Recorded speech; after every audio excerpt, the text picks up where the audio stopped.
Hi everyone, I'm Jane, and today we are gonna paint this rustic wildflower scene. I've been wanting to do something like this for a while, and then Denise on Instagram requested something very similar, so I figured it's the time of year for it. No better time than right now to do it. Before we get started, make sure you check out the video description below for a full list of materials, and then hit that subscribe button if you haven't already so that you can paint with me every week. And now let's get started.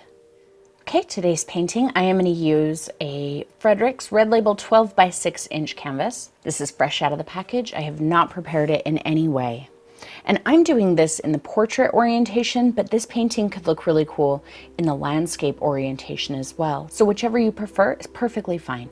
Now for my background, I'm primarily going to be using my 1/2 inch flat brush. So I'm going to take my brush and wet it in my jar and wipe it off pretty good on the edge.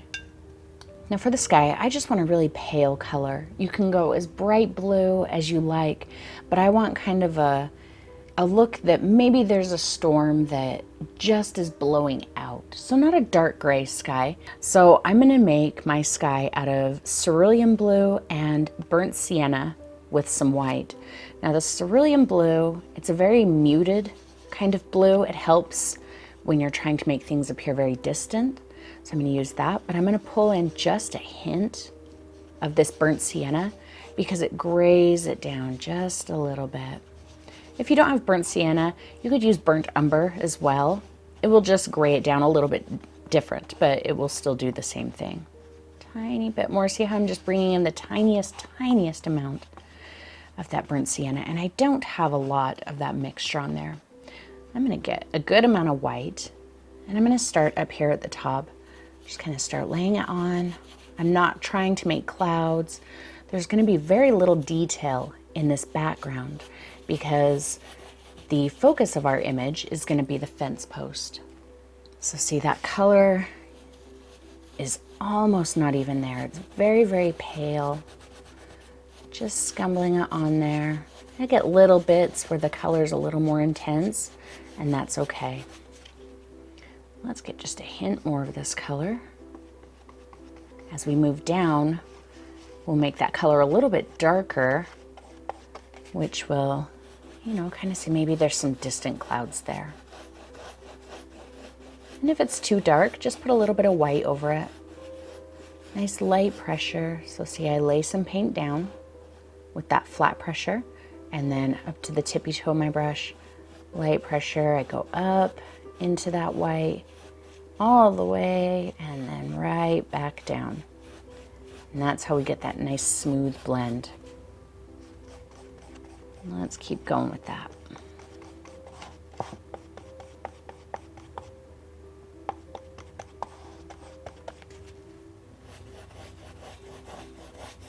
Lay that paint down heavily there, light pressure.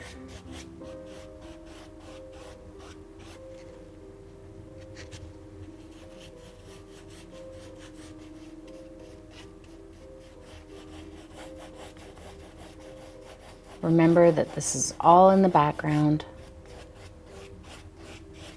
so it doesn't have to, look perfect. It's not going to be the focal point of the painting. I'm going to get just a hint more of this darker color. Just darken up right here. Light pressure.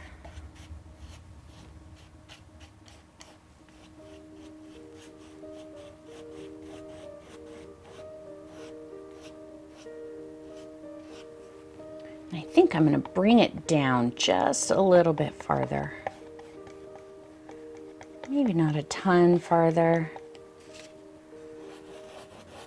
I know that's pretty dark. I don't necessarily want it that dark, but I'm not going to worry about it right now. A little bit of white so I can get it up into here to blend.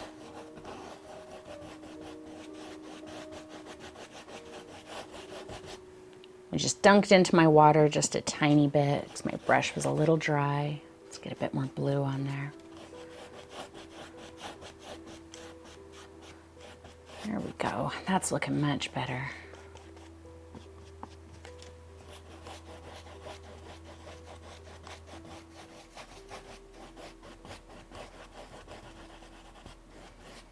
If you're getting little brush marks, can you see like right there, I've got the little end of my brush. Super light touch and just barely touch the canvas, drag it over.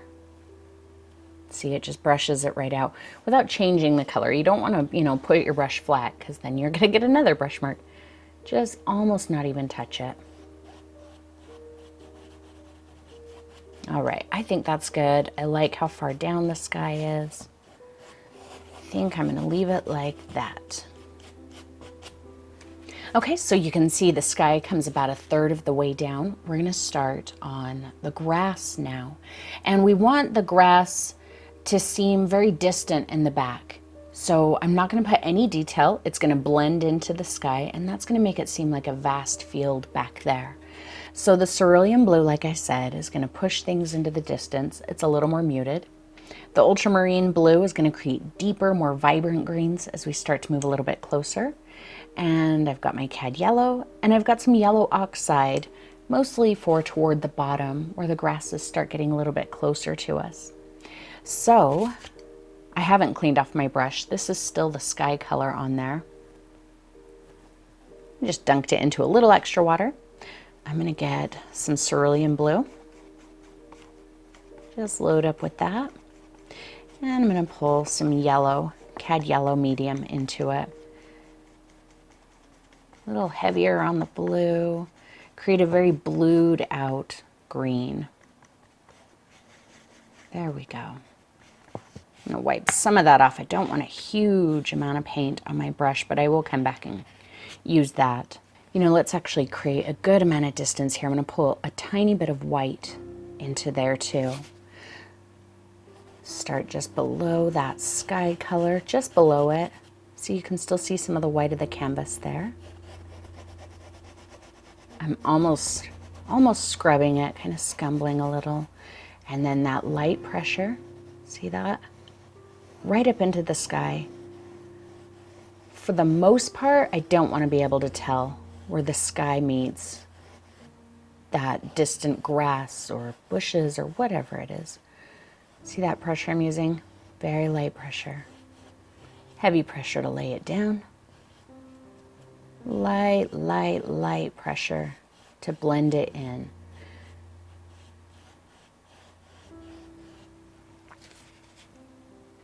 Oops, let's go ahead and grab that I wiped off before. Tiny bit of white. Please don't stress if your colors are different than mine. You know, I always hear about how I didn't have the right color or I couldn't mix the right color. There isn't a right color. There's just what I happen to mix right this moment and what you happen to mix right this moment.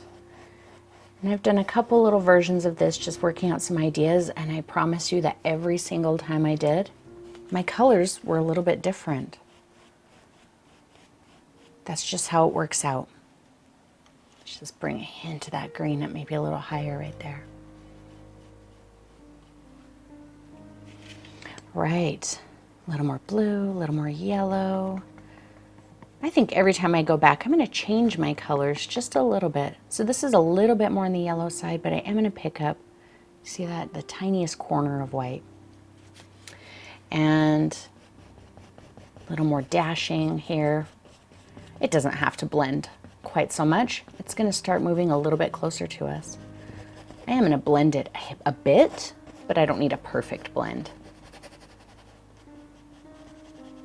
Just kind of breaking up any hard lines.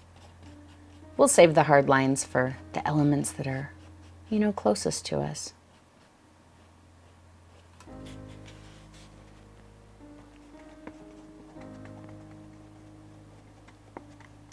Just have fun with these colors. Don't, you know, don't let them stress you out. Don't let them make you feel like you have to get a color that looks like this or like that. You just want your colors a little bit more muted toward the back, which is why I'm using the cerulean and why I'm adding a tiny bit of white. Kind of helps create that atmospheric perspective. As we come closer, we'll start moving into the ultramarine. See, it's that light pressure there. We'll start moving into the ultramarine as opposed to the cerulean, and we won't add as much white.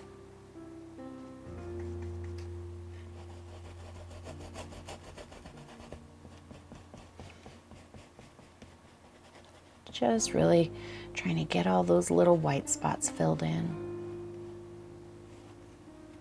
Grab just a hint more white there. Break that up.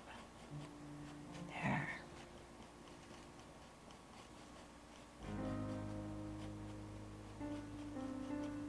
So see how dreamy those colors are, and it's already starting to create that distance. Still the ultramarine, or I'm sorry, the cerulean blue. Maybe I'm going to throw just a hint of this burnt sienna in there. Just changes my color just a little bit. I want this to seem like a very wild field. You know, it's not a field of growing and thriving grains or, you know, any kind of a field that's kept up. It's just kind of gone wild. See, that color's just a little bit more jewel toned. I still put a hint of white into it. Maybe I won't blend it quite as much.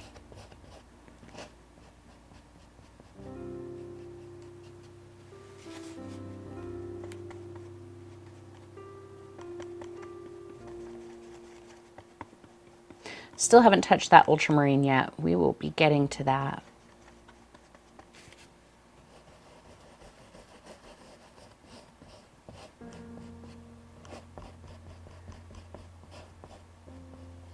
And you don't have to create, like, you know, stripes of color. So don't necessarily take this color all the way across. You know, change your color on the other side in some places. I'm gonna pop that up just a bit into those other colors because that helps it seem like maybe this is tall grasses that's kind of blocking our view from the back there. If you have everything very, you know, like stripular, I just made that word up right this moment. If everything's very striped, you know, and doesn't overlap, it's gonna almost seem like a green wall. But if we take little bits, so where this is all very white and kind of fogged out, and we take some of this darker and create a little bit more of a definite shape that overlaps it, it's going to tell you that this exists between you and that, not just below that. If that makes sense. I hope that makes sense. I think I am going to pull the tiniest bit of ultramarine in. We'll just start introducing that color a bit. Maybe let's, a little extra water. We'll bring a little bit more yellow in there.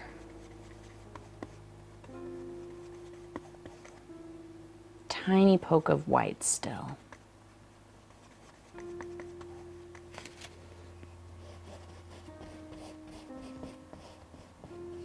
So see, this is why I don't buy green paint in a tube. If I were painting a field and I wanted to, you know, to have a lot of greens in it, then I would have to be using like 12 different tubes of green, or, you know, be adding to them anyway to change them. So I just don't buy green paint because I prefer to make it on my own. A little bit of extra water there. Let's pull just a hint more ultramarine in. There we go. So here's what I mean. So see, that's a little bit of a more solid shape. If I bring that solid shape, look at that, kind of overlaps that lighter color back there. Now it seems like that's maybe a bush or something between our view of those distant areas.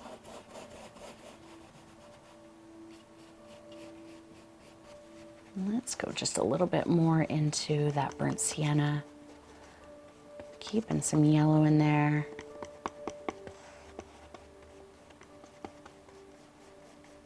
Just a very crazy, muddy color.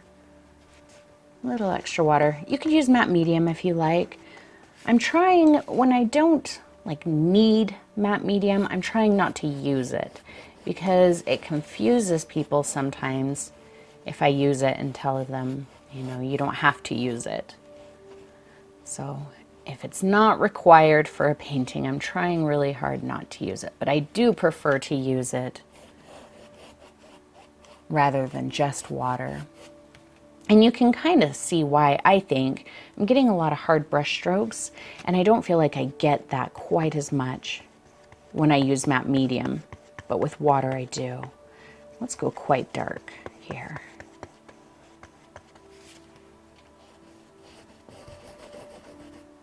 So yeah, I still haven't washed off my brush at all in this entire painting. Started with the sky and just worked my way down.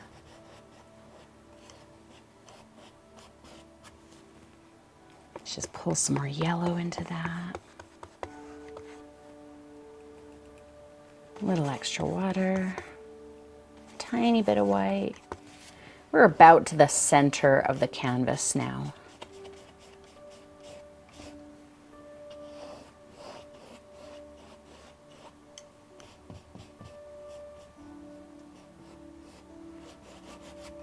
I guess we're a little bit below the center of the canvas. I'm going to really dig into that ultramarine now. I'm pretty much done using the cerulean. Some cad yellow, nice deep green.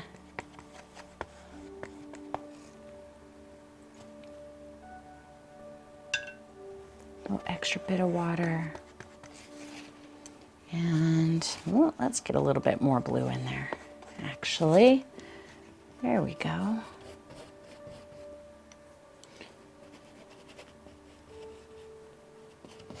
Start giving just a little bit more shape. Still no like real definite shapes between these colors of green, but I'm going to start pulling this down really loosely to create some depth in the ground.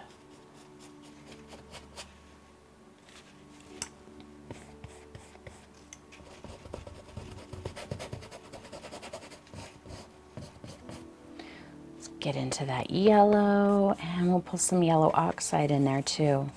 Really starts to kind of warm it up.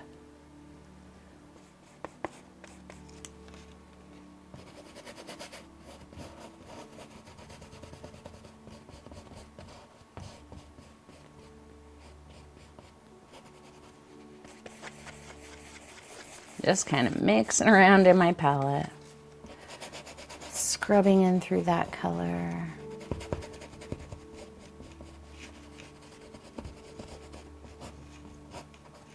Remember that heavy flat pressure to lay paint down and then just kind of blend it or scatter it or change the shape with the tip of the brush.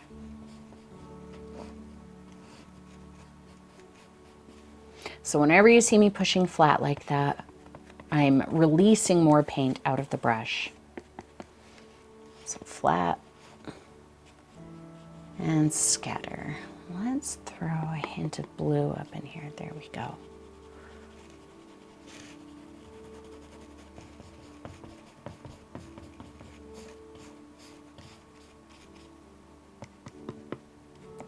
So that ultramarine and the yellow oxide, they do not create a vibrant green.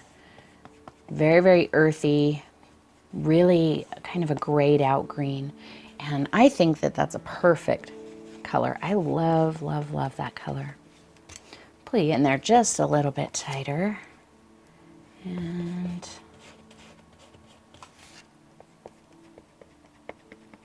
keep my yellows in there.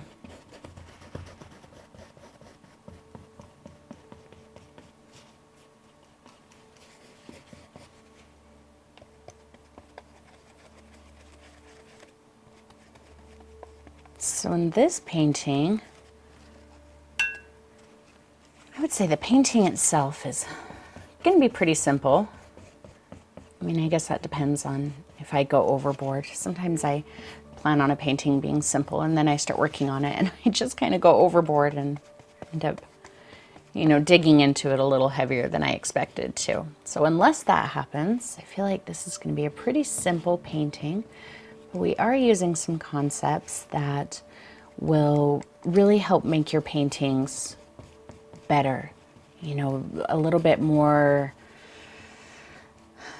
for lack of a better term, realistic. Even though realism isn't my goal here, you can impart realism on a painting without, you know, rendering things realistically.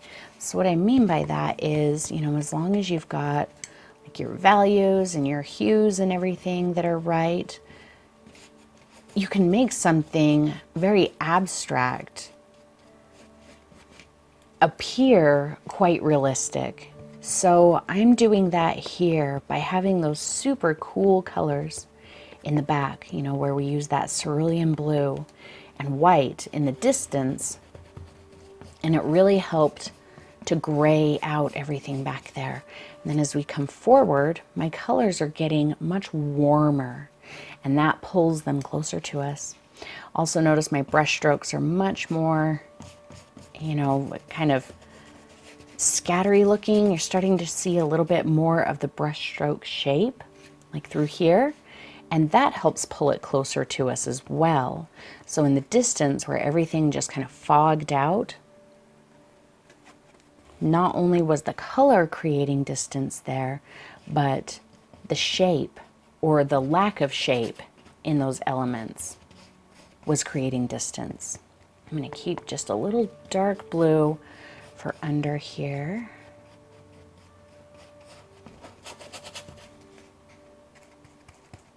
Maybe we'll throw just a little burnt sienna in there, nice and dark. Ultramarine, burnt sienna. Just be careful that you don't get a chromatic black.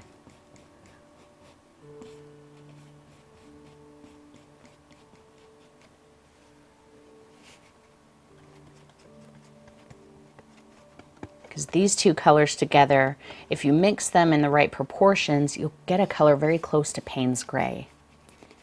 But I'm keeping the mixture heavier on the blue so that it's not quite going into Payne's Gray.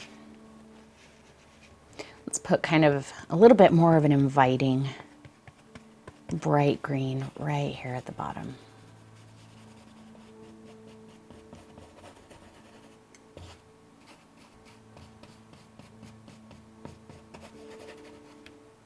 So I was thinking that I was gonna, you know, just kind of touch up some of the shadows and highlights throughout this, but then all of the areas where I thought I wanted to change it, really my fence post is gonna cross in front of it. We're gonna have some flowers and stuff, and all of this is gonna be really pushed into the back.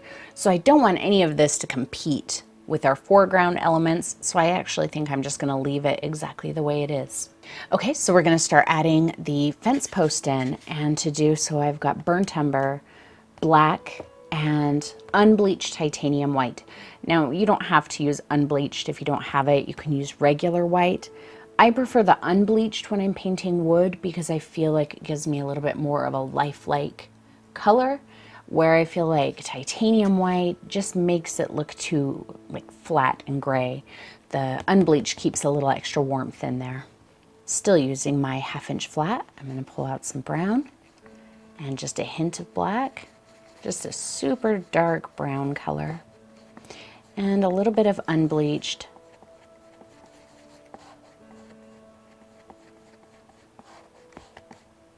Just to lighten it up a bit. See, not terribly light. I'm going to use the edge of my brush, and I'm just going to kind of find where that fence post sits. Maybe it's somewhere in here. Just kind of scratching back and forth like that, see? It's an old fence post, so if I get little bits that get away from me, that's okay. Let's say it's right around there. Go back and make some more color. It's okay if that color's a little different every time I go back. A little extra water. And now I will use the tip of my brush flat and just kind of start finding the top of that shape. So I'm not going to draw a line. If it's an old piece of wood, it's kind of falling apart, right? Maybe we can go back to the edge, just sketch that shape down on both sides. Don't worry about your shape getting, you know, strange. Let little bits poke out. You can even make little bits poke out intentionally. We don't want this to look like it's a brand new chunk of wood. Brand new chunks of wood have very little personality and character. They're not as interesting as an old piece of wood that, you know, is seen better days and has some stories to tell. That's what we're going for here. Can you see how I'm using my brush? It's on the tip, but then I'm just kind of scrubbing back and forth like that. And I like to do that here because it prevents me from getting a real solid, sharp edge. It lets my shape get away from me a little bit.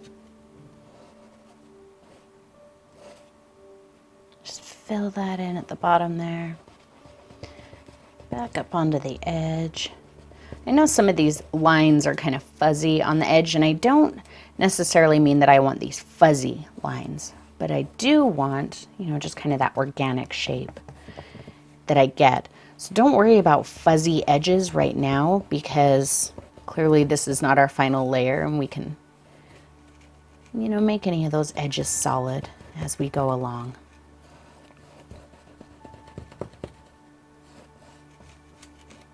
Okay. I think that's going to be good to start.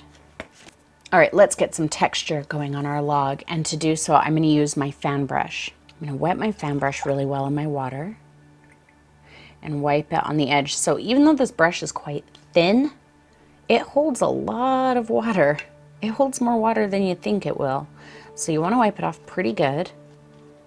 And even then, I'm going to take a paper towel and just touch it down here by the ferrule to just suck a little bit of that extra water out. See how wet my paper towel is there now? It sucked a ton of water out of there. But the bristles on the tip are still pretty wet, and that's what we want. Okay, I'm gonna come in here and I'm gonna pull some of my black out. Work it in there just on the one side of my brush. See that? And how I kind of fanned it out like that so my bristles are a little bit more defined. And then on the clean side, I'm going to grab some unbleached and do the same thing.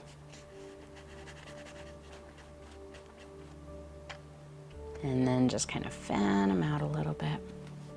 So that's what my brush looks like now. A little Cruella de Vil there. All right, it doesn't matter which side you start on or if you start on both. I'm going to start right in the middle. I'm just going to touch the tip of the brush to the painting and just kind of start bringing it down. Maybe I'll turn my brush one way and let that trail off. Start again, turn it another way, you can turn it back. But see, it's not depositing a ton of paint. Did dunk into just a little bit of water.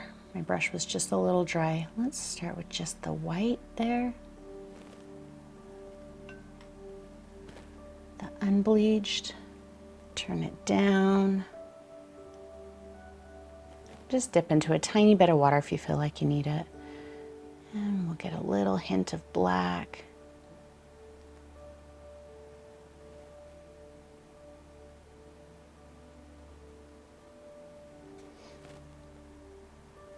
If you don't have a fan brush, just any kind of brush with puffy old bristles will do the trick here.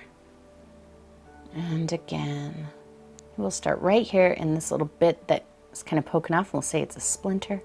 It's coming down, we'll twist it a little, maybe twist it back. And we can break up the line with the other color.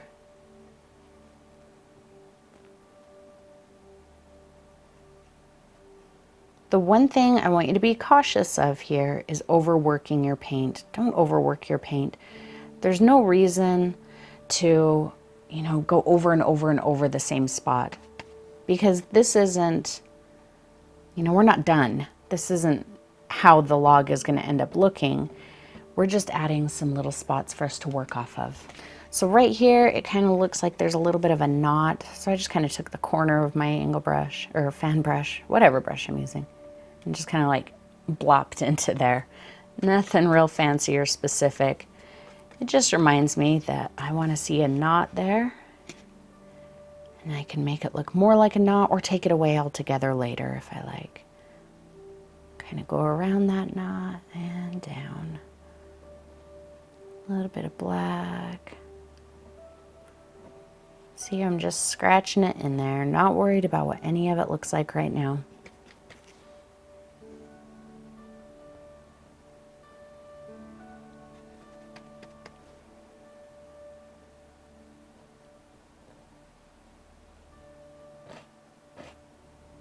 Okay, so there is the beginnings of our log, and all of this paint is still wet, and I'm gonna go in with my number 3 round and start, you know, kind of playing with the shadows and highlights to get it to look the way that I want it to. And you really can do this as much or as little as you like. If what we just did, if you like the way your log looks at that point, you don't have to do this part. You can leave it exactly like that if that's what you prefer. So I'm going to take my number 3 round. I did wet it in the jar, and I'm going to grab some unbleached. A little bit of extra water. There we go. So it's not pure unbleached. It's got some of that grayish color in there. And I'm going to come in here. Maybe we'll define this top edge a bit. And I'll start pulling it down and just kind of like dash it. It's okay that there's texture in that brush stroke. It's wood, you know, so there's going to be some texture in there. And not on the whole thing. See how I kind of skipped a bit? Kind of makes it look like there's a little crack in the wood there now. And maybe where I see a little dark line from my fan brush, like right there, I won't put any of this bright color over that. Maybe just right next to it, and then makes it look like there's a crack. So see, it's very simple. It's a very simple technique, but it does help it look like, you know, like some real wood. Dash that out there a little. See, now the top of this log, it's all like cracked and weathered.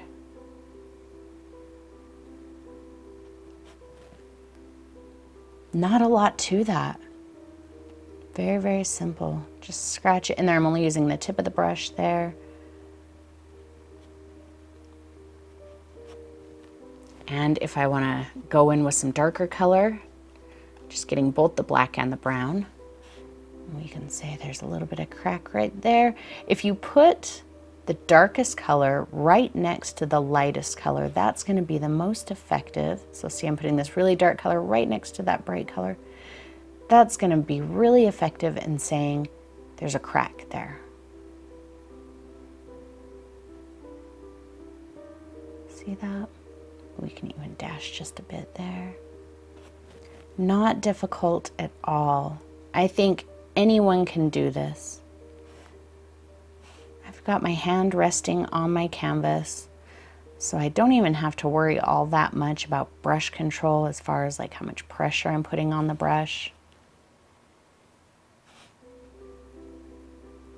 Just want to get rid of that, create a little bit of a dip right there. Just wherever you think. There's not a right and wrong, so don't look at this and wonder, where am I supposed to put that highlight? Where am I supposed to put that shadow? Put it wherever you want it. And if it's too much, get your other color, look at that, and dash it out. Not a big deal.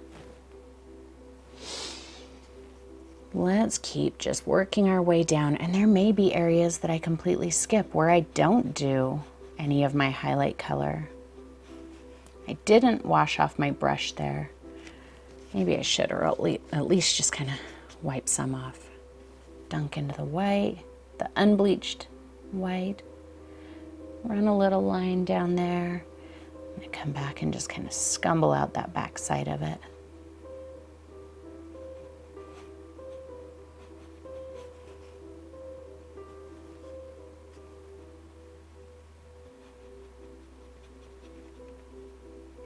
See, just kind of scribbling almost like with a pencil. This fuzzy edge here. Just take one color or another or all three and, you know, tighten it up.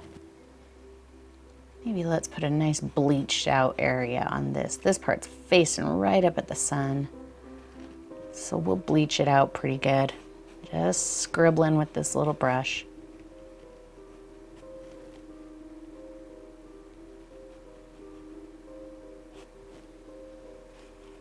This bit kind of looks like a splinter that's poking off. I know I took the black over it with my fan brush, but I actually feel like I don't want it to be black. So I'm just going to get some of that brown color. Well, it's a mix between all three colors. highlight it with a little bit of that unbleached. Bring it all the way down. And then we can put the shadow behind it. See, nice bright area there for that splinter and along the edge. And we'll come back in, get our black brown, and we'll take it right in here, right behind it.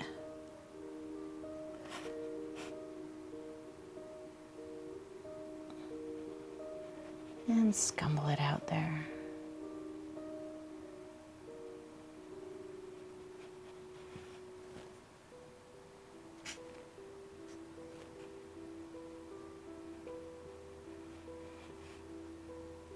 If you're more comfortable doing this kind of work with a brush that's a little bit bigger, I know a number 3 round is kind of small, but you know, whatever you're the most comfortable with. You never have to do something just because that's what I'm doing. You know, if I tell you number 3 round brush, that doesn't mean the number 3 is the right brush. It means that's the brush that I'm using. You know, if you're more comfortable with like maybe a 1/2 inch filbert for this, there's nothing wrong with that. You can absolutely go right ahead and do that.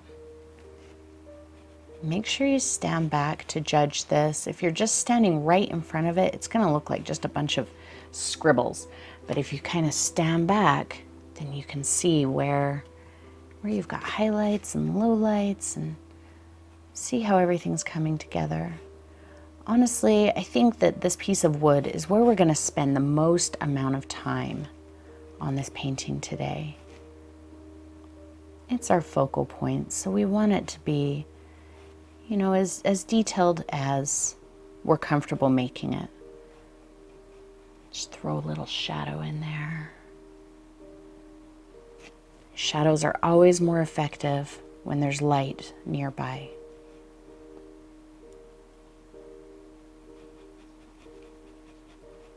We talked about that in, I think it was the owl that we did a little while ago.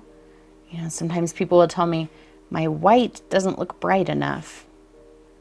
It's quite possibly because everything around it is very bright. And so even white can look dull or not light enough. So if you want to make your lights look really bright, make your darks really dark, and vice versa. If your darks don't stand out enough, make sure that there's some light colors that they can play off of. And we're going to keep moving down. And over here I've got another splinter. Little chunk of wood that's kind of popping off.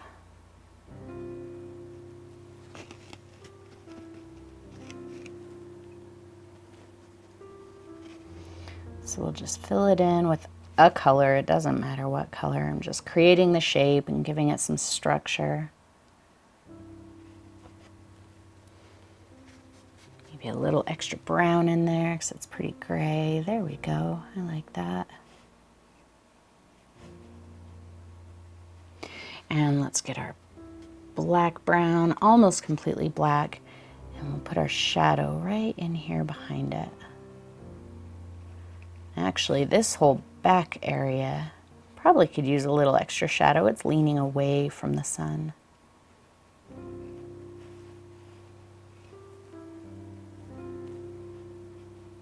There we go. I just dunked into a tiny bit of water.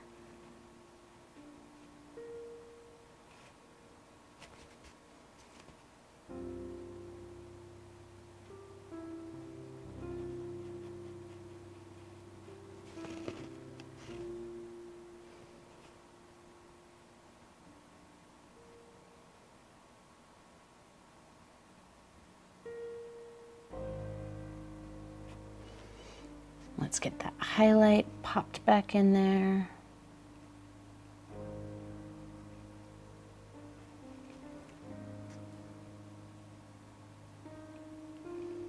And when I say highlight on here, it may not be, you know, where the sun is hitting. It could just be a little bits of the wood that are kind of bleached out. So don't worry about light source. Don't worry about that at all in this painting.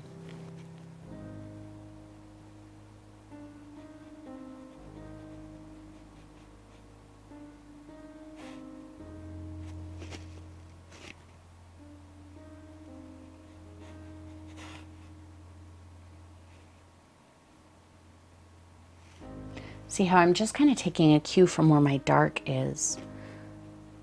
So I see, you know, some dark right there, and I kind of like that for a crack. So to make it look like a crack, I'm just going to run some of this lighter color next to it. And the lighter color makes the darker color seem like a recessed crack in the wood. Using light pressure, kind of a dry paint mixture.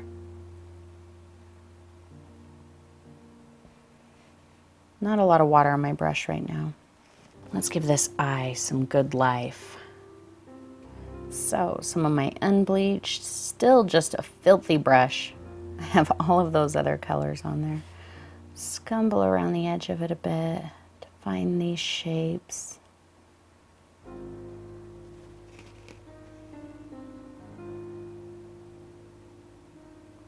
And I'm not working off a reference image here, guys. This is just, you know, off the top of my head, whatever I feel like is going to look right in the moment.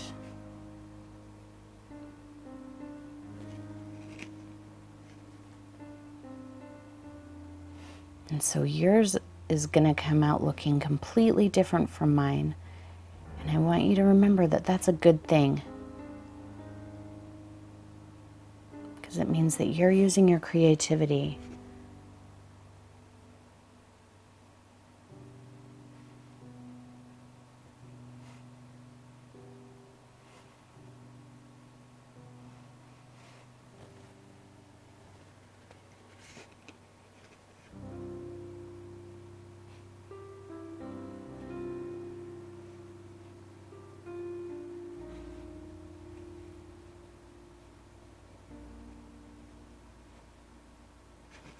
Let's even get just a little bit of black. And we'll create a little bit of a crack, maybe right in there.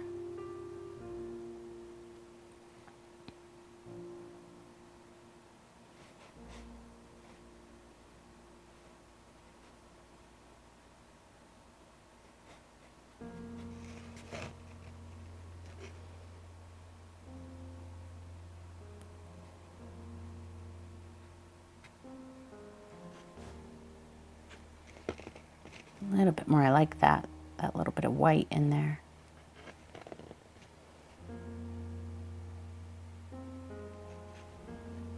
I think we're gonna be done here on the wood pretty soon.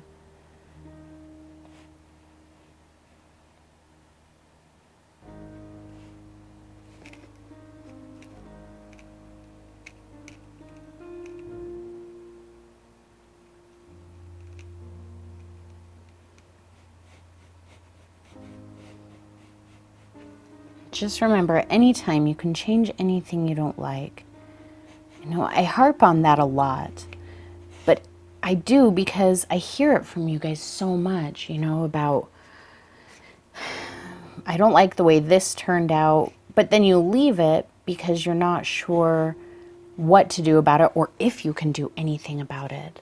See, I didn't like how hard that line was, so I just picked up some of my darker color and I changed it. Some more dark color, we'll put a nice crack right in there. Nice dark area.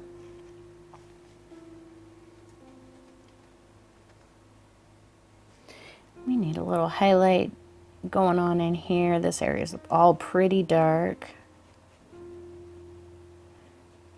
Just scumble a little bit of that in there.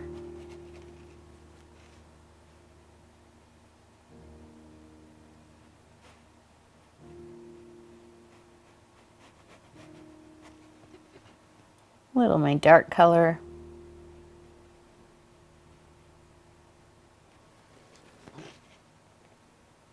And down in this area, I'm going to have, you know, a bunch of flowers. So it's not going to be quite as you know, visible as some of the other areas of the log, so I'm not going to get into the details quite as much. But also, that's not just out of laziness, although it's probably a little bit of that too, let's be real. But it's also because, you know, when you have something quite detailed that is kind of overlapping something else that's quite detailed, your brain doesn't really know what to look at. It can only, you know, interpret so many things at once. So notice I didn't go quite as light. My highlights and lowlights and shadows and everything they're a little bit softer. I'm not really making the effort to put, you know, crisp edges or real distinct differences between them. I mean, a little here and there, because I don't want it to all of a sudden look like, oh, she gave up down here. I don't want it to look like that at all. So it's just kind of finding that balance between, you know, all of the detail and none of the detail. In fact, I think I'm going to get into this dark, make quite a bit of this down here dark, because that's really going to help set off the grasses and flowers that I'm going to have down here. If it's too light, we might not see our grasses and flowers quite as well,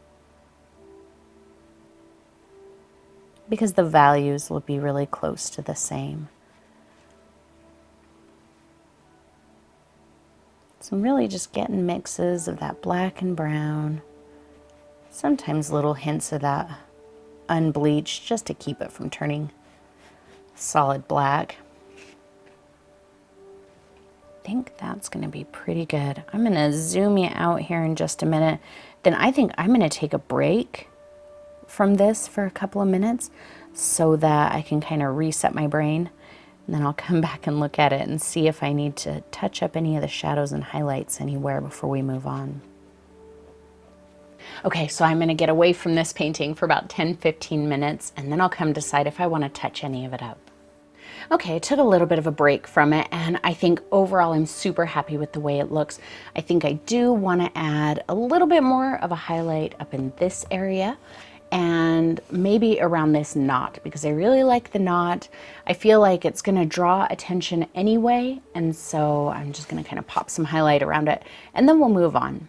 So this is one of those times when I'm just going to kind of allow myself to kind of get lost in the brush strokes.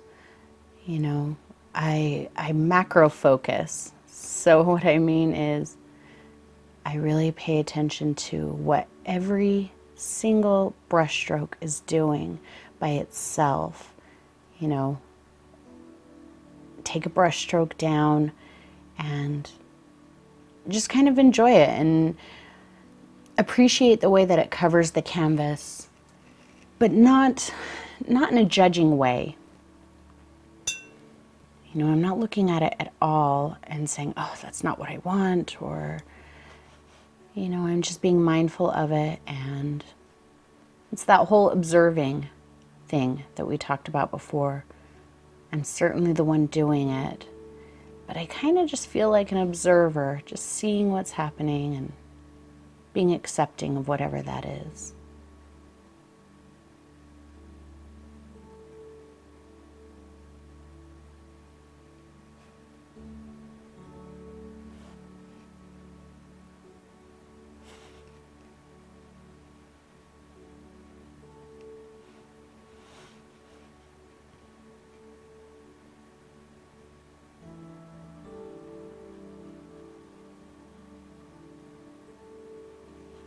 And for the areas that I want lighter, I can even come in and grab just a little bit of my titanium white. And just really give some little bright points of interest. I'm going to be very, very, very conservative with that color. I'm not going to spread it all over the place. Just picking up tiny points of it.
Just little bits of this bright white, tiny, tiny points of it. I think that makes it really interesting.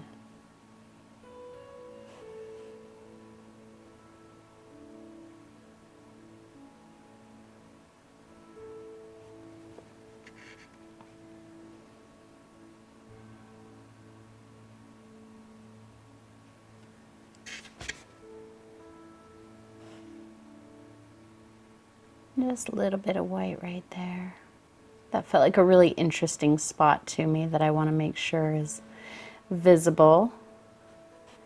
And maybe just a little right here. And then I'm ready to move on, I believe.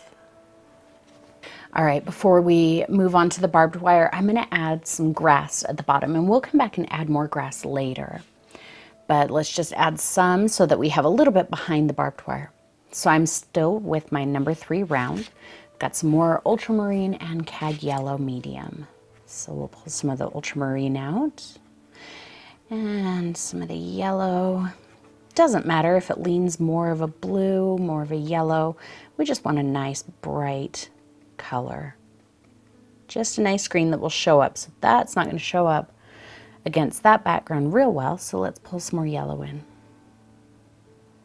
We'll keep it nice and bright because that will show up. So I'm just going to kind of start somewhere and sketch some grasses up. Keep a little extra water on your brush so that it, you know, is at least kind of solid. Not all of your grasses have to be solid. There can be a little texture in there. I might move on to a different brush actually. Let's just see for a second here. Throw a couple in front, maybe in back. So kind of start it at the log and go up. Yeah, I'm gonna go to my 1/2 inch angle, and I've wet this pretty good in my jar, and we'll just mix up a similar color. And remember, the long point always drags. There we go.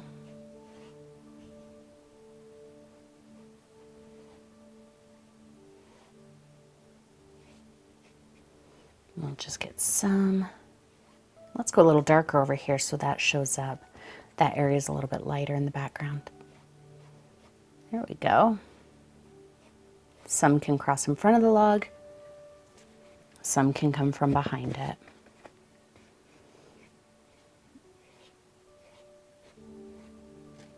And we can put a few of these darker ones on this side.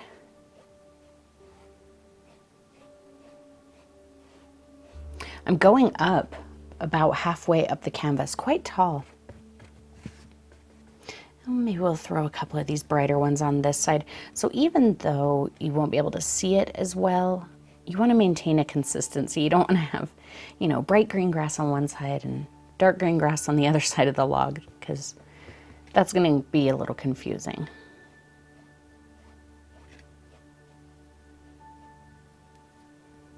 All right, I think that's a good start. All right, so far I'm really happy with how this is coming together. Let's start adding the barbed wire. I'm sticking with my number 3 round, and I've got some black. We want to make sure that my paints are drying out a little bit because it's been a couple hours since I filmed the first half. So I'm get a little extra water and thin down that black, and I will zoom you in here, and we're gonna start doing the barbed wire. So this is my favorite part of the painting. Don't be intimidated by this. The barbed wire is super fun. So I'm gonna take my black paint and I'm gonna start around one edge. See how I started like on the edge? And make it kind of bent. Give it some angles, you know? It's barbed wire. It's not, you know, it's not fancy and smooth and new. This is some old, rusty barbed wire. So I'm gonna give it some angles. See that? I know that's not totally filled in. It's, you know, it doesn't look like barbed wire right now. I'm not worrying about any of that. I'm just getting my shapes on there.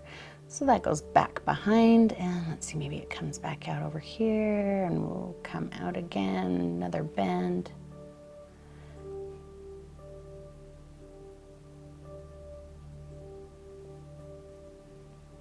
And we can add a couple of those. Maybe that one is a little bit tighter to the wood.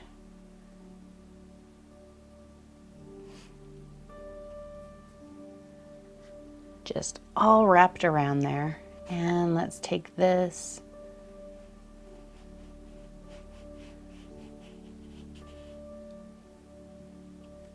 Out like that. Now let's work on making it look like barbed wire. So the first thing I'm going to do is load back up. I'm going to fill in all of those little holes and even out the width for the most part.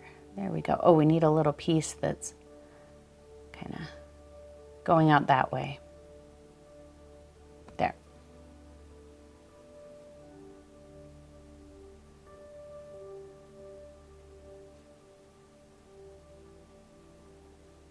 See how I've got my hand on my canvas so that I can maintain my pressure. Because remember, even though this is a narrow brush, if I put too much pressure on it, I can actually get a super fat line, and I don't want that. So my hand is on my canvas, kind of pulled back until my brush just touches, and then I maintain that. So the position is set with my wrist, okay? I pull my wrist back until my brush touches just the tip of it, and then I just move the tips of my fingers. See that? I'm not doing this. It's not my wrist that's moving. That's going to make my line get too fat. So here, I'm going to zoom you out just so you can see everything. You can see my wrist and how it's moving. So I've got my wrist set here, and my hand kind of pulled back. Touch the brush to the canvas, and then see all of the movement is in the tips of my fingers. My wrist is not moving. When I can't reach anymore, I reposition. So if you have a hard time with pressure, I want you to try that and see if that helps. Remember that all of the movement is in the tips of your fingers. All right, now what I'm going to do is come back and kind of wrap a piece around. And if you don't like the way this looks, don't worry about it. You don't have to do it. See how I'm kind of going in and out like that? Not all fences are like that, so you certainly don't have to do that if you feel like that's something you're going to struggle with, or if you just don't like the way that looks, that's okay too.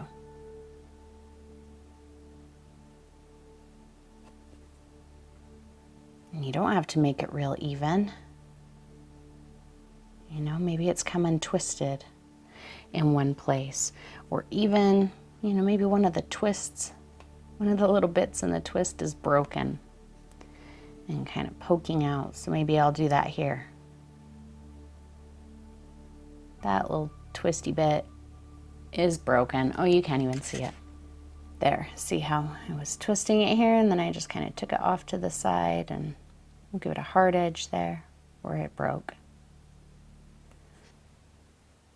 So do it however you need to do it, however you like.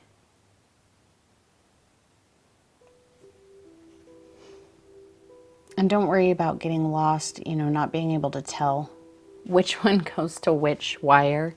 If this is an old fence with rusty barbed wire wrapped around it, you might not be able to tell anyway, so really don't worry about that.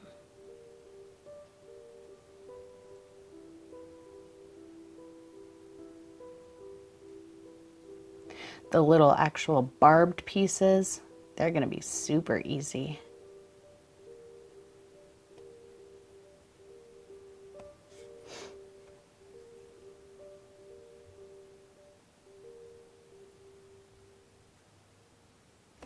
I'll zoom in here close to do one. I'm just going to pick a spot, and I'm going to make a little line,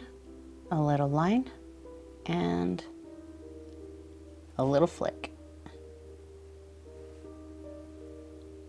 So a little line,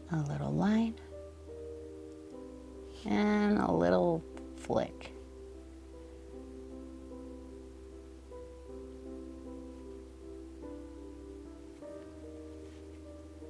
See, that's not too Not too bad, not too hard. It's pretty simple. And you can just kind of put them in here randomly. Don't worry about, you know, making sure that they're spaced properly or anything like that. Just put it wherever you want one.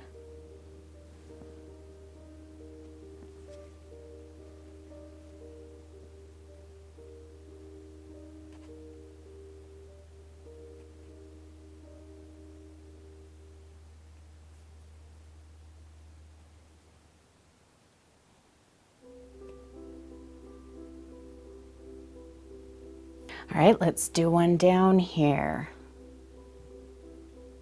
We'll just kind of start somewhere. Let's see, maybe down here.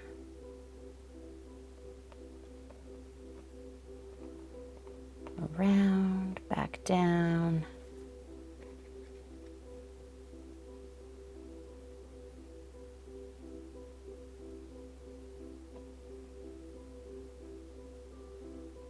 Maybe we'll just have that one trail off over there.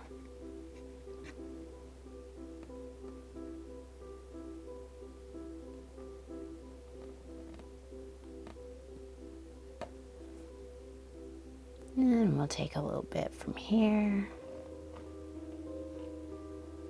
And maybe it just kind of gets lost over here. Same thing, I'm going to fill that all in now. Make sure it's solid. Then I'm going to add the second twist and the little barbs. And if you get a spot where maybe your line did get a little fatter than you want, like mine right there, I don't want you to freak out about it. Okay, there's a few things we can do. First, you could just not worry about it, and maybe you won't even notice at the end. Second, if it's already too wide, then I wouldn't, you know, wrap another wire around it. Maybe make it look like that's just where two wires come together. Or you can put a barb on it. Or when we do flowers later, you can put a grass or a flower on top of it. But I don't want you to try and, you know, fix it and change the shape and erase it and freak out and decide that you've messed up your painting and give up. None of those things should be what happen. Okay, so like right here, this is a little fat. And when I said that we can make it look like that's where two wires come together, so I'm gonna start there. And there where it gets narrow, see, that's where I branched off. So it looks like maybe you just can't see the space in between those two wires there. And that's okay.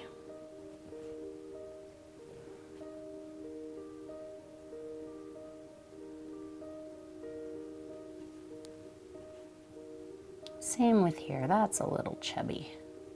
There we go.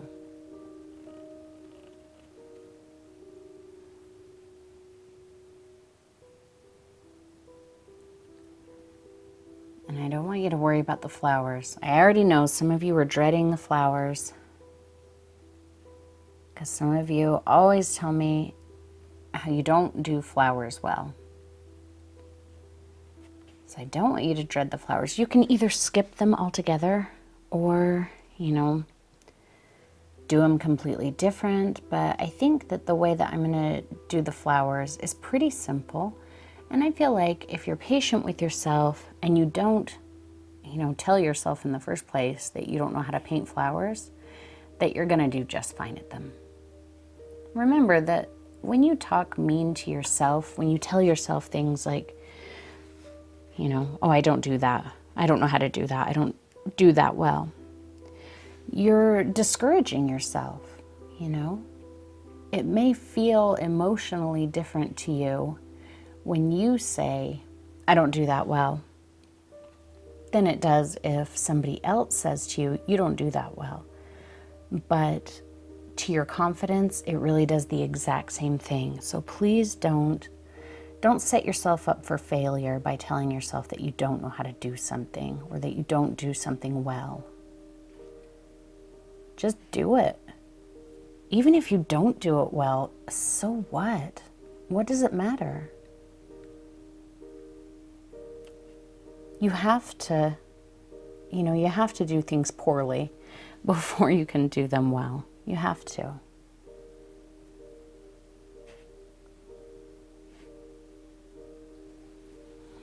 Another thing you can do if you like is take a long liner, a little extra water, black paint, and, just kind of add some other little bits of wire that are maybe wrapped around here or, whatever. Maybe we'll say there's a little bit here.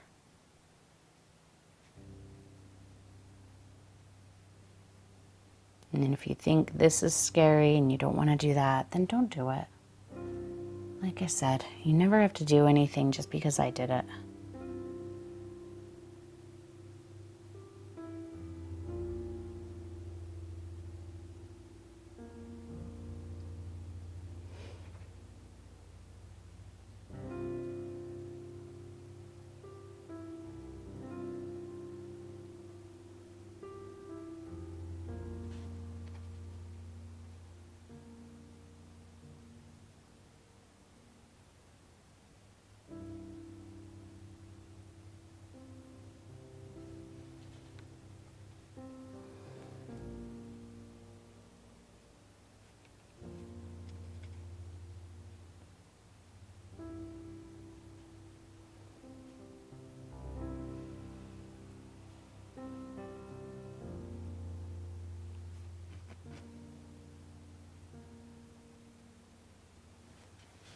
All right, it's time to do the rest. And for the rest, I'm going to take my cad yellow and I'm going to move it over here.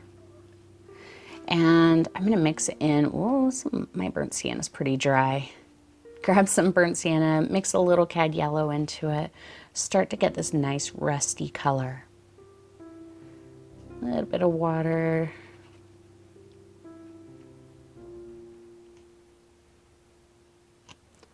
Let's go a little heavier on the burnt sienna to start.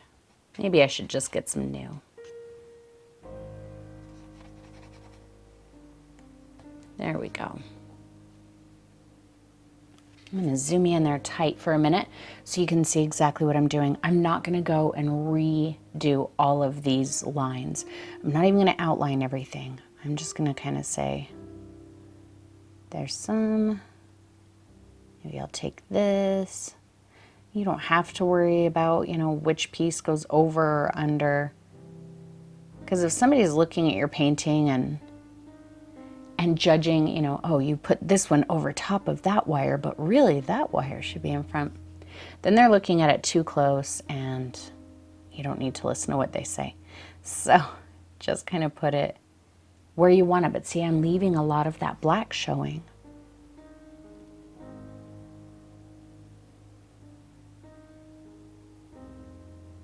In some places, I'm just barely dusting any of that color on. And in some places, I'm going quite heavy with it. Zoom me out a little bit. And I'm just going to keep going. But see, I'm not putting it along the full length of anything. I'll put it in a little place. I'll let it taper out in other places.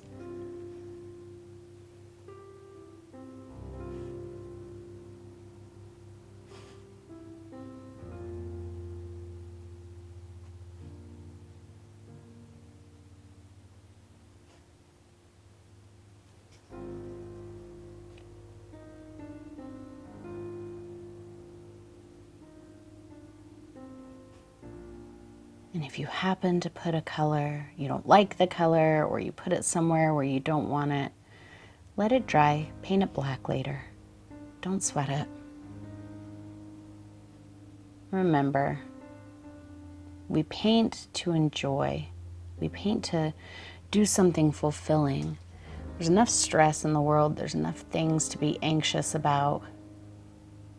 Painting shouldn't be one of them.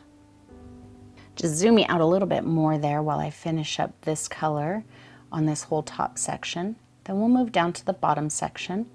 And when I'm ready to change to a different color, we'll zoom you back in there again.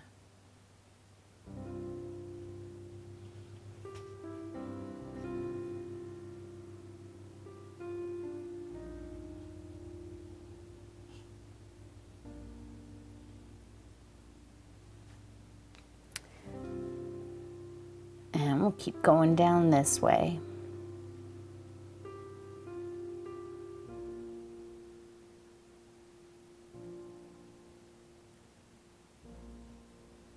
This other wire that I put on here, I'm trying to decide what I'm going to do with it. I may or may not add the rust to it. I haven't decided yet.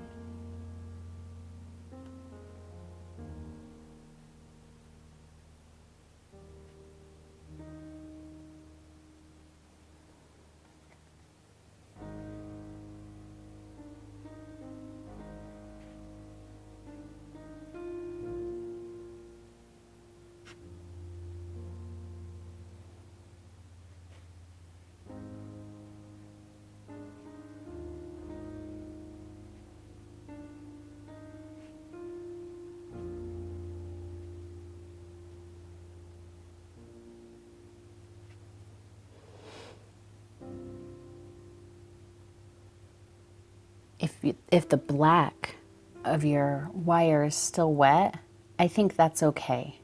I just picked up a little bit of black and I'm not worried about it at all. You know, we're already using like a rusty brown color. It's not like the black is gonna muddy it up and make it unidentifiable as rust. So don't sweat that.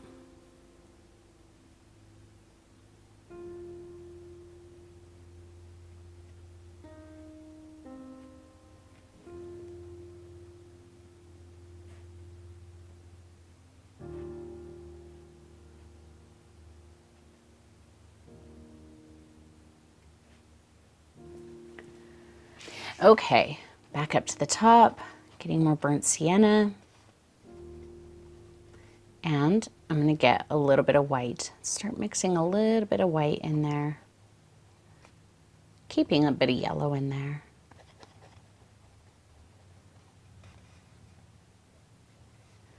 I'm gonna roll a bunch of that off. And just like usual, remember when we go lighter, I typically do less of the color. And I'm just gonna be pretty strategic in where I put it. See, absolutely not covering everything.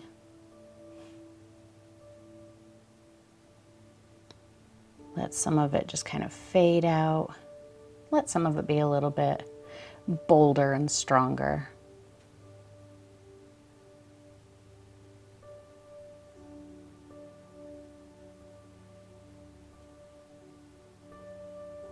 And if you like, after that, you can come back with a little bit more white in that mixture.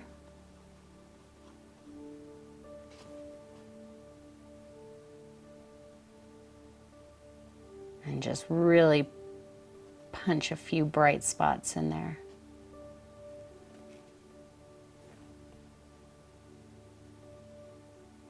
The more daring you are with your color, the lighter you allow yourself to go, I think, you know, the more realistic it's gonna look. Let's even try just a hint lighter. So I just popped a little bit of white and kind of mixing it with what's on my brush.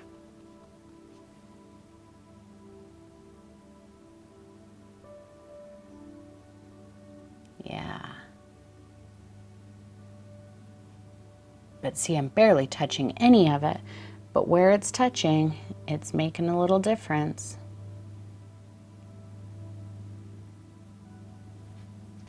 Not too bad at all. Let's go back into the burnt sienna. I just left that white on my brush, tiny bit of yellow, and I think that's good. That's got a little bit of that white in it. Let's start with that. Oh yeah, I can see that quite well.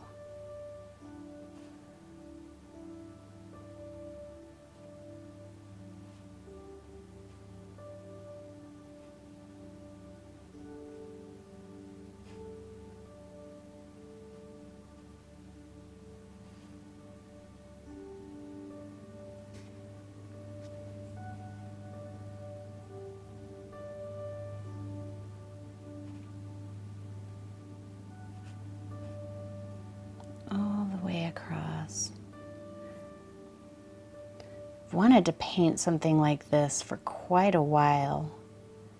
And then it got suggested to me on Instagram. And I decided, all right, now's the time. That and Vince and I are getting ready to go on our big long trip. And, you know, we're going to be camping and seeing places that might have these old fences. And so that's really exciting to me. So I thought, perfect. If I can't go camping right this minute and see places like that, then I can at least paint them. So here we are, painting a little rusty fence. But if I see some good ones while we're out, we might have to paint another one. You know, if I can get some good photos of something. I really hope to, you know, record videos, painting videos while I'm out camping. And I really want to do some plein air.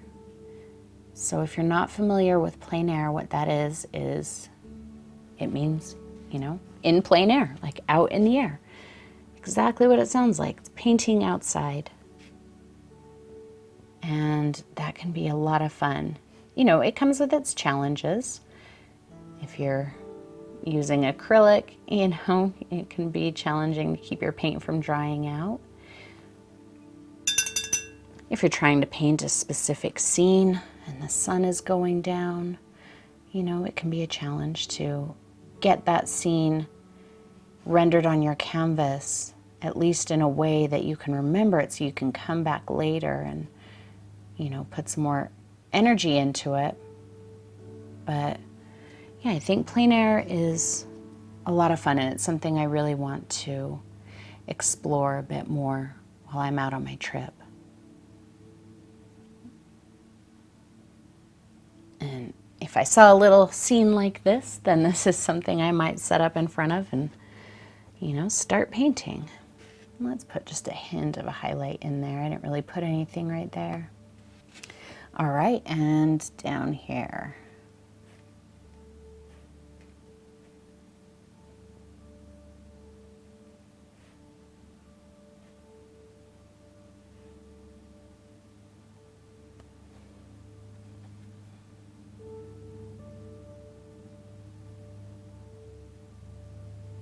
So again, these aren't necessarily highlights, like from where the sun is hitting the metal. It's more like, you know, just variations in the color of rust. So don't worry about light source. Don't worry about, you know, should this color be on the top bit of the wire or, you know, none of that matters. And don't worry about where the rust would sit or where it wouldn't sit. Just enjoy watching it all kind of come together and go from just a black line to rusty, twisted wire.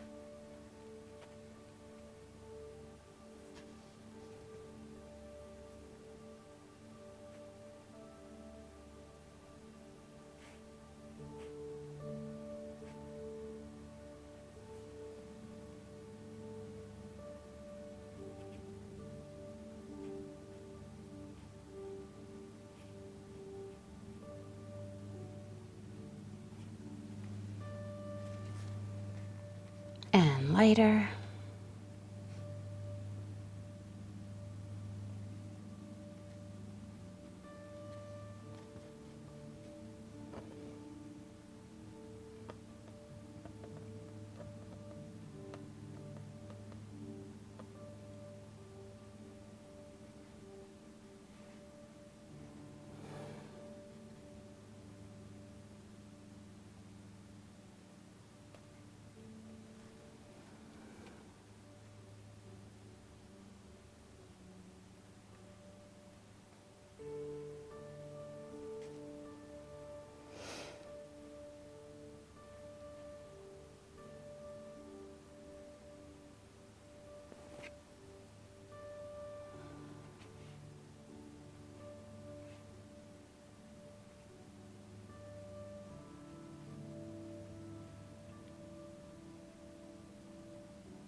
one more bit lighter, and we are done with the barbed wire. I think with the other bit of wire I wrapped, I think I am going to add just some super quick and simple highlights there, but I'm not going to do it like rust. I think I'm going to do it more like galvanized steel. So that would be just kind of like an oxidized gray type color.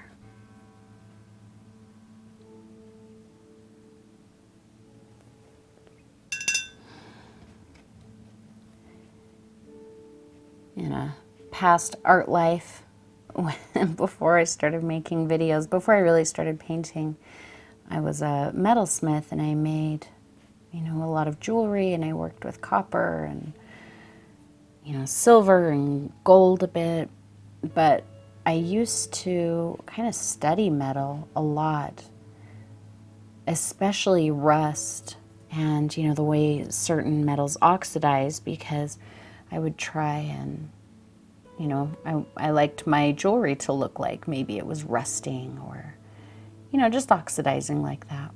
So I really got to know different kinds of metal and how they change and even how to rust metal or how to oxidize copper. I just really love any kind of a patina on metal. Okay, so I'm gonna go back to my long liner. I'm gonna get a hint of this ultramarine, a little poke of Mars Black, mix them together really well.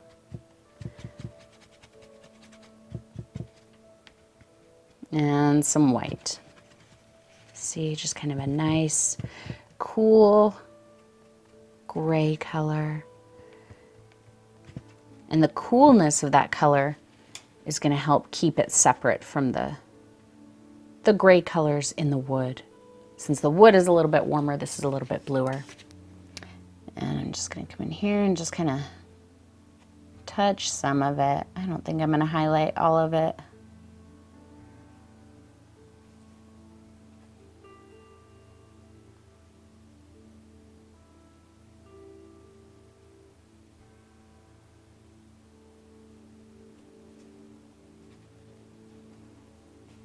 And you might not be able to see it real well once we're done, but you know, that's okay, because I just like to experiment, and you never know what you're gonna like until you do it. And if you let fear stop you from doing anything, then, you know, you'll just never know. I'd rather make a mistake than be fearful and just not try something.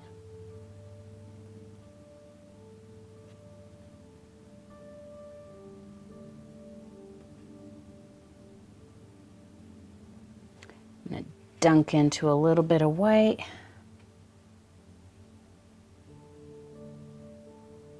I think that's just a little bit too stark, so there we go, much better. Yeah, I like that. Feels like galvanized steel. Kind of tends to get that almost like a powdery white coating on it. You know, if it sits outside for too long.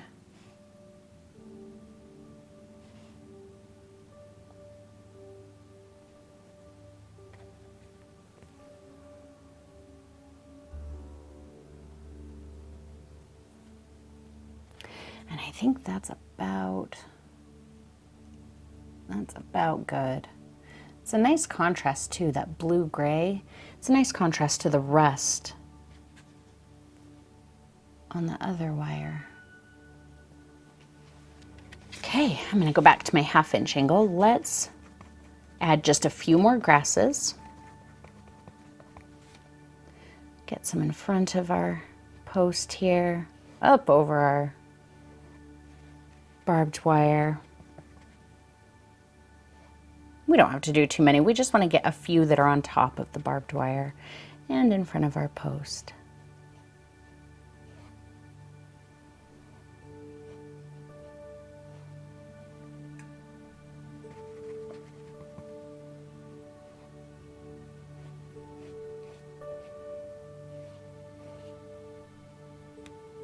just pulls everything into the same scene. There. All right, now we're gonna start to do some flowers, and my palette was a little messy. I didn't want to dodge colors, so I just grabbed this piece of cardboard, and we'll use that for a palette. First, I'm gonna do some larger flowers, and I'm gonna use my 1/2 inch bright. You could use a 1/2 inch filbert, you could use a round, whatever you're comfortable with. I'm gonna show you exactly what I'm gonna do, and then we'll take it to the canvas. So first I'm gonna load up with some phthalo blue, ultramarine blue, sorry, not phthalo. Ultramarine blue, and then I'm gonna come in here and I'm just gonna swipe a bit of white, maybe just a bit more than that. So my flowers are gonna be very simple. Please don't overthink this. Don't get too tight and really try to, draw a flower. I'm gonna do this very quickly. See how I'm holding my brush? I'm gonna go petal, petal, swipe, petal. See that? Let me show you again. And I did it that quick because otherwise it ends up looking really tight. And yeah, I've got a little hole in the middle there. I'm not worried about that. So I'm gonna do it slower to show you what I'm doing, but I don't want you to do it slow like this. So I'm gonna go petal, petal, petal, petal. And if you need another one, all right, so let's take that to our canvas. So I'm just gonna decide somewhere, and I'm gonna go petal, petal, petal, petal. Quick like that, every time. Kind of angle them different directions, so let's go petal, petal, petal, petal. Maybe we need another one there. Petal, petal, petal, petal. I'm gonna have you saying that over and over all day. Make some of them bigger, some of them smaller. Maybe some of them are a little bit more, kind of facing you.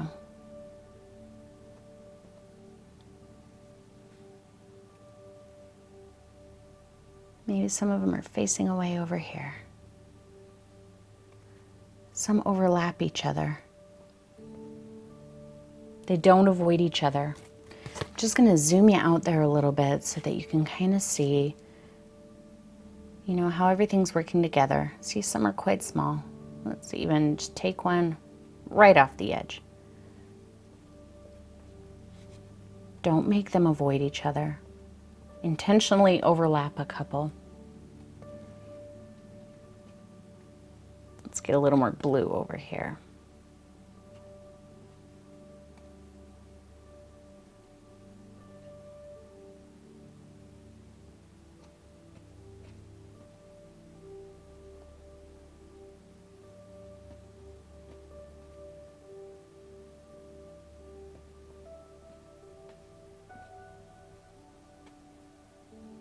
See, the petals that are facing you, if you just do a swipe, that tells you that you're looking directly at the edge of it.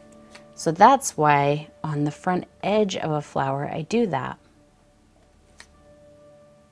I'm even gonna kind of use the corner and just make some smaller ones here and there.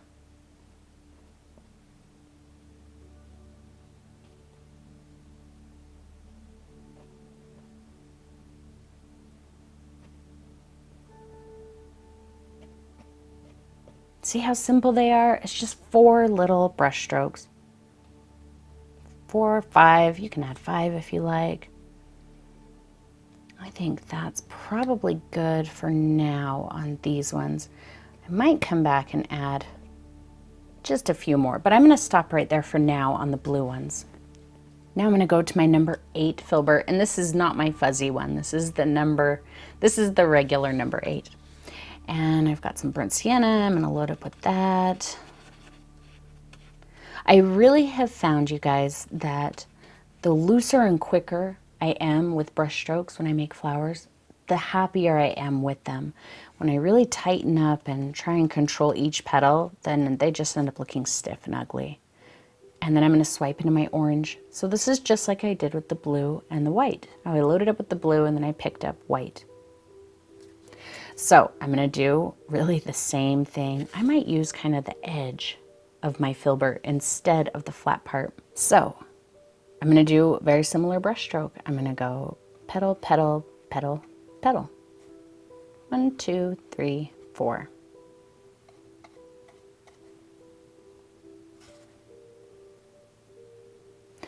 And maybe I'll keep these ones a little bit shorter since I'm going much smaller with them. And maybe I'll only do 3 petals on some of them.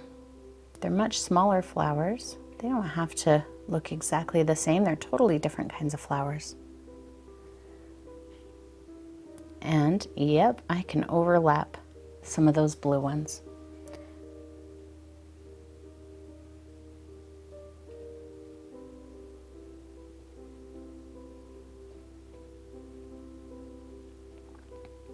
So I pretty much am just doing 1, 2, 3 on these ones.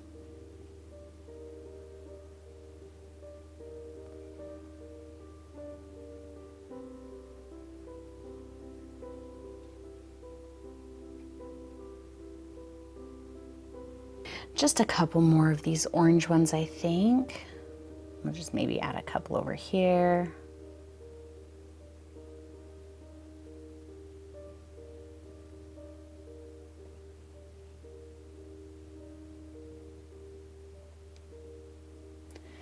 And now I have a little quinacridone. I'm going to load up with that. And pick up a little point of white. So I'm loading my brush the same way each time. This flower I think I'm going to do a little different, but I'm not exactly sure how. So let's see. Maybe I'll try...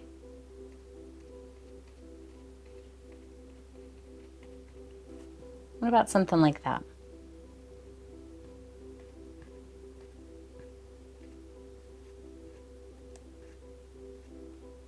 So yeah, I kind of like that. So I'll show you what I'm doing.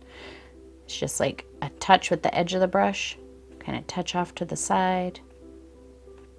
And then as I get down, I make it a little bigger and I start kind of swiping. Just something like that. And we'll kind of go dot, dot, dot.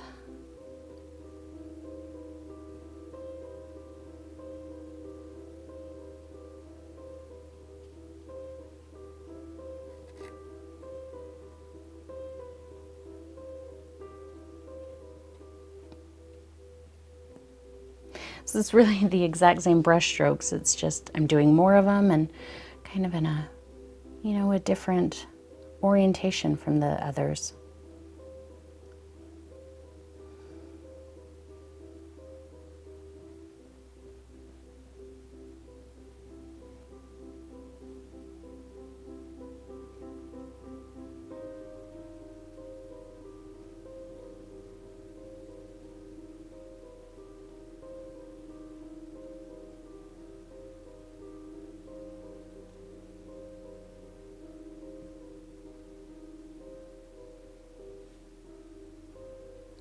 We just have to do the flower centers and then I think we're done. I might add just a couple more grasses, but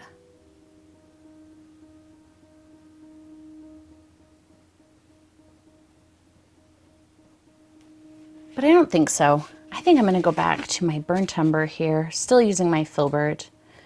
I'm going to get some of my dried up burnt umber. Maybe I'll get a little bit of this cad yellow, just loosely mix it. And I'm going to come in here and just kind of dot a center on some of them. Not everything needs a center. If you don't put a center on, it might just tell you that there's a, you know, a petal blocking your view. And it's just, I'm just doing like a little blop like that. Nothing real specific, nothing real fancy. If you decide you don't like one of the centers, just let it dry, put a petal back over it.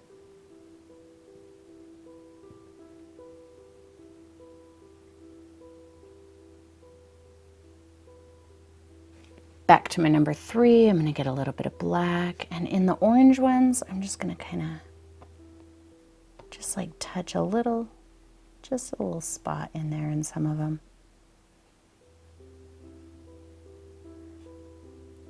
Just a little black dot.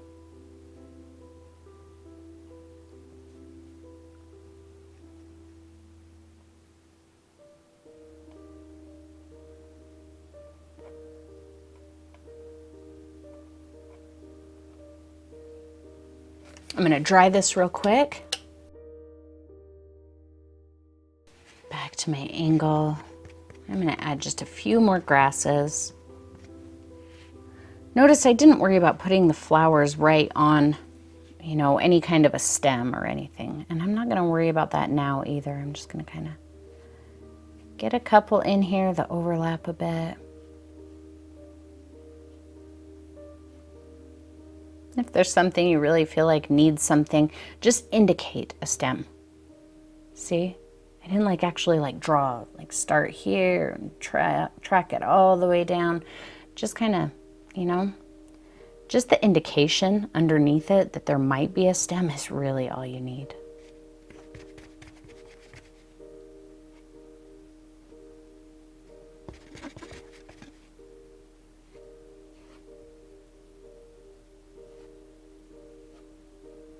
I'm pretty happy with it, so I'm going to sign it.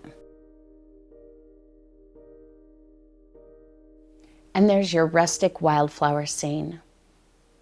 I hope you enjoyed painting this with me, and I'd really love to see what you do with it as well. So make sure you find me and tag me out on Instagram so I can see your painting. A huge thank you as always to my awesome sponsor, Frederick's Canvas, who provided the excellent canvas that I used for today's painting. Make sure you check the video description below for a link to where you can get your very own Frederick's Canvas. And as always, thank you to all of you for painting with me every week. I'll see you next time.